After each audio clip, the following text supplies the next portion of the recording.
G'day there and welcome to Tim's Board Game Review episode 15. In this episode I'll be reviewing Descent, Journeys in the Dark. This massive game is for 2 to 5 players and the game can easily go for up to 4 hours if not longer. This game is a dungeon crawl game where up to 4 players take on the roles of heroes and they are in direct competition with the overlord player who is trying to prevent the heroes from completing their quest by throwing lots of nasty monsters and traps in their path. So let's see what you get inside this massive box. The game comes with a 24-page colour rule booklet, a quest guide with a number of quests to choose from, hero sheets with the statistics of the various heroes that can be chosen, hero figurines, a large number of monster figurines of 10 different types that the Overlord uses to try and kill the heroes with, custom dice which are typically used during combat, numerous cards for things like hero abilities and treasure, map pieces which are used to build the modular shaped dungeon, doors which separate the various sections of the dungeon, various prop markers such as obstacles or encounters, wound markers for keeping track of a hero's health, fatigue tokens for keeping track of a hero's fatigue level, money tokens used for buying equipment in town, threat tokens which are used by the Overlord and used to play his nasty Overlord cards, conquest tokens which the heroes are trying to accumulate, but if any of the heroes are killed they lose some of the conquest tokens, and if they ever run out of them they have lost the game. A breath weapon template used for the monsters that have breath weapon ability, town marker, which is where you have to go to get resurrected if you die and where you can use money to buy stuff, effect tokens that are used to track lingering effects such as being stunned or poisoned, treasure markers that usually include valuable treasure chests full of powerful equipment and money and potions, a whole set of other miscellaneous markers and tokens. Overall the game comes with over 700 pieces if you include all the cards, tokens, markers, etc. This is what the board looks like set up for one of the game scenarios. At the start of a game, one player has to be elected as the Overlord player, while the remaining players will play the heroes. Each hero player then has to choose or is randomly assigned a hero character to play. The hero characters have various strengths and weaknesses. The heroes then have to set up their hero by purchasing their starting equipment and randomly selecting their hero's abilities, which are in the areas of hand-to-hand combat, ranged combat or magic. While setting up, the Overlord should choose a quest and construct the dungeon onto the board. It's as though the heroes have a map of the dungeon but aren't aware of what it contains. Once everything is set up, the quest begins. Based on a specific quest, the heroes will start in a certain part of the dungeon while the Overlord player will read the heroes some background about the quest and what the overall goal is, which is typically centred around killing a major enemy deep inside the dungeon. As the heroes progress through the dungeon, they will accumulate conquest tokens. They do this by either activating a glyph or discovering and opening treasure chests. The heroes will win the game if they are able to complete the quest and always retain at least one or more conquest tokens. Every time the Overlord player kills one of the heroes, they lose a certain amount of conquest tokens. If they lose their last token, the Overlord player has won the game. If a hero is killed, their body is taken back to town, where it is resurrected, and the next turn the hero is able to re-enter the dungeon at any of the activated glyphs. Therefore the game has no player elimination, which is pretty handy for a 4-hour game. The game takes place over a whole series of rounds. In each round the heroes each get a turn and then the Overlord gets to play their turn.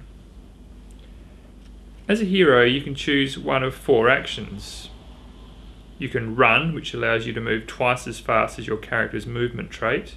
You can advance, which allows you to move and attack once. You can battle, which allows you to attack twice. And finally you can ready, which allows you to either move or attack and choose a special order which allows the hero to do a special action later in the round, such as resting to restore all of your fatigue. During the Overlord's turn, they collect a set amount of threat tokens and 2 cards from the Overlord deck. The Overlord may then have a chance to spawn some new monsters in addition to those already onto the board, and then he is able to move and attack with all of the monsters on the board. After the monsters have attacked the heroes, the round is finished and another round begins. The game is too complex to cover in detail, so I'm just going to go over three main things in detail. These are the hero characters, the combat system, and the overlord cards. Each hero is unique and has stats which include the hero's maximum stamina. If it drops to 0, the hero has died. The hero's maximum fatigue, which can be used for adding extra effort during combat or movement. The hero's base armor, used for shielding from monster attacks. The hero's base speed, for how quickly they can move. The second row of stats on the sheet indicate what sort of traits the hero specialises in, such as hand-to-hand combat or magic. The hero also has a unique special ability, while the bottom stats indicate what type of random starting skills the character has. The number at the bottom left of the character sheet indicates how many conquest tokens the heroes lose if the character is killed, and range between 2 and 4. Now onto the combat system. The combat system involves rolling various dice. I'll explain the combat system by means of an example.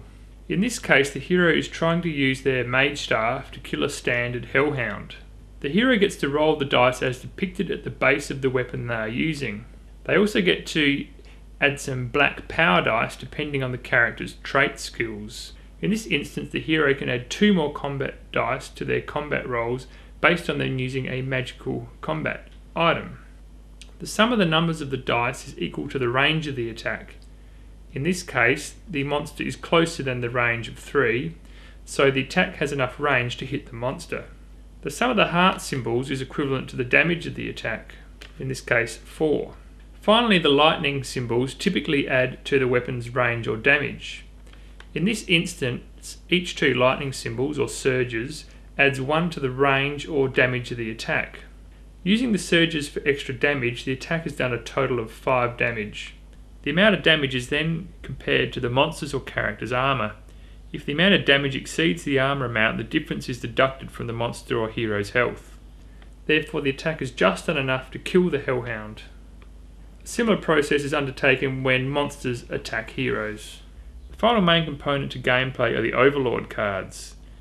During the overlord's turn, they collect a set amount of threat tokens and 2 cards from the overlord deck. The overlord can play the cards at various times during play by paying the cost of the card in the lower left corner of the card.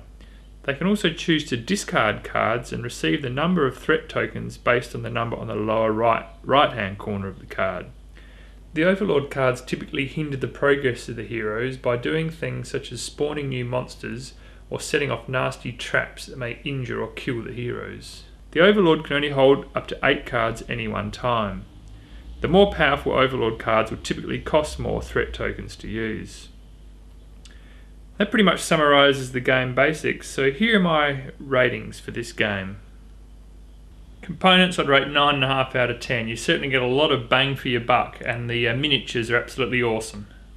Luck, I'd rate as medium. There's certainly a lot of dice rolling, and the items that you take from the chests are drawn randomly.